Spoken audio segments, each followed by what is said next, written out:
Now we're moving into a series of chapters on some of the better known arguments for God. This one in particular looks at certain cosmological or causal type arguments that look to God as the cause or best explanation for the existence of our cosmos.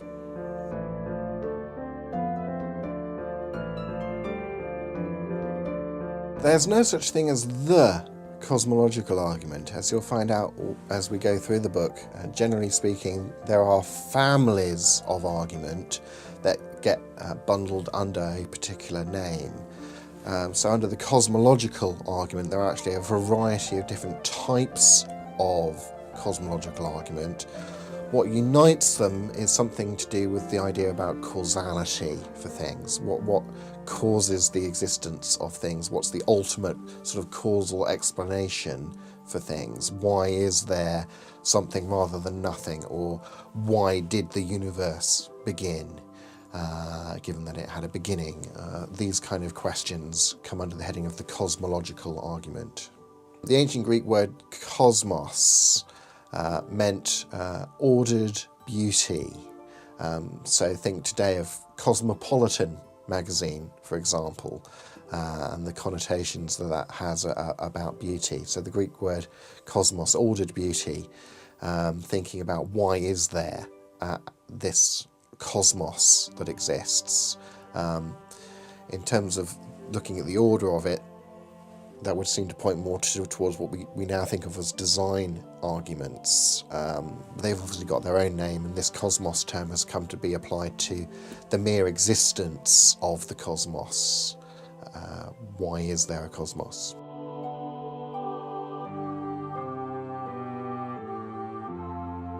We will particularly look at three different types of cosmological argument in the book. One type that stems from Thomas Aquinas, the famous Christian theologian and philosopher of the medieval period, a type of argument often referred to as contingency or dependency cosmological arguments.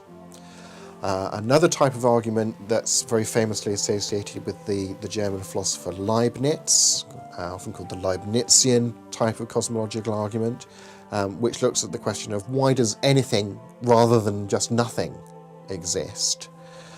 And in the next chapter, actually, we'll look at what's called a couple of versions of what's called the Kalan cosmological argument.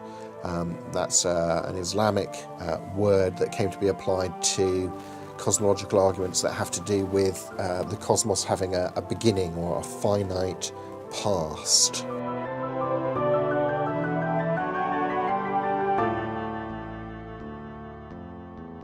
If there's one common misunderstanding of cosmological arguments that I really want people to take away, an understanding that this is a fallacious misunderstanding of the argument, is the idea that cosmological arguments rely on some kind of a premise that says everything must have a cause.